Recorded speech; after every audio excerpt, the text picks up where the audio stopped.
Short কলম foundation করে নির্মাণ করা আজকের এই বাড়িটার টোটাল ছাদ 812 স্কোয়ার ফিট। ছাদের নিচে পর্যন্ত টোটাল কাজের জন্য খরচ মোট 8 লক্ষ টাকা। দর্শক, ছাদটিতে কত টাকা খরচ, বাড়িটার ফ্লোর প্ল্যান কিভাবে করা হয়েছে এবং এই বাড়িটার টোটাল কাজের জন্য কত টাকার মালামালের প্রয়োজন পড়বে এবং বাড়িটার টোটাল কাজ কমপ্লিট করতে কত টাকা খরচ যাবে পার স্কোয়ার ফিট, ভিডিওটি শেষ পর্যন্ত দেখলে আপনি টোটাল বিষয়টি বুঝতে পারবেন। এবং ব্রিক ফাউন্ডেশন দিয়ে বাড়ি ডিজাইন না করে এভাবে শর্ট কলম দিয়ে বাড়ি ডিজাইন করলে কি সুবিধা পাবেন। দর্শক, আসুন পুরো বিস্তারিত বিষয়টি জেনে নেওয়া যাক এই ভিডিওটির মাধ্যমে। দর্শক, এই বাড়িটার টোটাল দৈর্ঘ্য 28 ফিট, প্রস্থ 29 ফিট। বাড়িটার ভিতরে 4টে বেডরুম, কোনো টয়লেট কিচেন নাই। আপনারা চাইলে টয়লেট কিচেনও করতে পারবেন। প্রত্যেকটা শর্ট পিলারে আমাদের রডের প্রয়োজন পড়েছে 33 কেজি। বেস কিভাবে কাটা হয়েছে, কলমে কতটুকু রড দেওয়া হয়েছে, কিভাবে এই ফাউন্ডেশনটি করা হয়েছে, সমস্ত তথ্যগুলো আপনাকে শেয়ার করা হবে বাড়িটার ফ্লোর প্ল্যানের সাথে। মেন গেট দিয়ে ঢুকেই প্রথমত দেখব সিঁড়ি এবং ডান সাইডে 2টা বেডরুম, বাম সাইডে 2টা বেডরুম।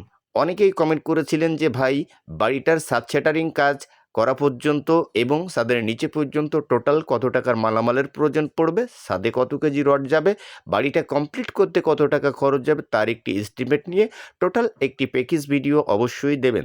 তাদেরকে রিকমেন্ড করে বলবো সমস্ত বিষয়টি জানতে পারবেন। দর্শক, প্রত্যেকটা রুমের সাইজ পাবেন 14 ফিট বাই 11 ফিট। দর্শক, দেখে নিন টোটাল রুমের সাবশেয়ারিং কাজ চলছে।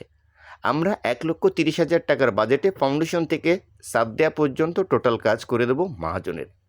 এখন এই বাড়িটার টোটাল গাঁথুনির জন্য আমাদের ইটের প্রয়োজন পড়েছে পিকেট ও গাঁথনির ইট দিয়ে মোট 24,000। টোটাল 7 ফিট গাঁথনি করে বাড়িটার লিন্টন দেওয়া হয়েছে। এখন প্ল্যান বুঝতেও অসুবিধা হলে আশা করি ভিডিওর শেষ পর্যন্ত দেখলে বাড়িটার ফ্লোর প্ল্যানটিও দেখতে পাবেন। সিঁড়ির জায়গা আছে 3.5 ফিট, 3.5 ফিট চওড়া এবং ধাপের হাইট 6 ইঞ্চি করে। দেখে নিন। এখন টোটাল ভিডিওর মাধ্যমে আপনাদেরকে দেখাবো উপর থেকে বাড়িটার টোটাল ডিজাইনটা কিভাবে করা হবে। দর্শক, 800 কেজি রডের প্রয়োজন পড়বে বাড়িটার টোটাল ছাদে 10 মিলি রড এবং মোট 64 বস্তা সিমেন্টের প্রয়োজন পড়বে জল ছাদ দিয়ে এবং ছাদ ঢালাই দিয়ে। দেখুন, টোটাল বাড়িটার সামনের দিকে 2টা বেডরুম, পিছন সাইডে 2টা বেডরুম, 2 ফিট পরপর ডাসা দিয়ে 2 ফিট পরপর বাঁশ দিয়ে এই বাড়িটার টোটাল ছাদ সেটারিং করা হচ্ছে। বিমের উপর থেকে টোটাল ছাদ পর্যন্ত আমরা গাঁথনি করেছি 9 ফিট 6 ইঞ্চি, তার উপরে দেওয়া হবে ছাদ। টোটাল কাজগুলো দেখবেন। দর্শক, কম বাজেটে এভাবে ব্রিক ফাউন্ডেশন ছাড়া শর্ট কলম করে বাড়ি নির্মাণ করবেন, কখনোই বাড়ির 5 ইঞ্চি অল ফাটবে না।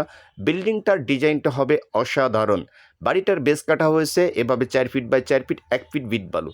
ইটের সলিং দিয়ে বেসে 12 মিলি রড, কলমে 4 পিস 16 মিলি রড এবং পুটিং কলম ওঠানো হয়েছে 12 ইঞ্চি বাই 12 ইঞ্চি। বিমের নিচে 5 ইঞ্চির গাঁথনি, 10 ইঞ্চি বাই 12 ইঞ্চি বিম দেওয়া হবে। বিমে 4 পিস 16 মিলি রড দিয়ে বিমটা ঢালাই করা হয়েছে ভিটা লেভেলে এবং 7 ফিট গাঁথনি করে এভাবে লিন্টন দেওয়া হয়েছে। ছাদের নিচে পর্যন্ত 9 ফিট 6 ইঞ্চি গাঁথনি করে ছাদ দেওয়া হচ্ছে। এটা হলো টোটাল বাড়িটার ফ্লোর প্ল্যান। দর্শক, বাড়িটার ছাদ 812 স্কোয়ার ফিট, জমি 1 শতাংশ, 86 পয়েন্ট। এটা হলো মেন গেট, সিঁড়ি এবং এই সাইডে বেডরুম 14 ফিট বাই 11 ফিট করে। টোটাল ফ্লোর প্ল্যানটি আপনারা দেখে নিন। বাড়িটার টোটাল খরচ যাবে ছাদ দেওয়া পর্যন্ত মোট 11 থেকে 12 লক্ষ টাকা। বাড়িটা কমপ্লিটের জন্য পার স্কোয়ার ফিটে খরচ যাবে 1700 টাকা এবং বাড়িটার টোটাল কাজের জন্য আমাদের কুষ্টিয়ার বালুর প্রয়োজন পড়েছে 1000 সেফটি। বাদবাকি হিসাবটা ভিডিওতে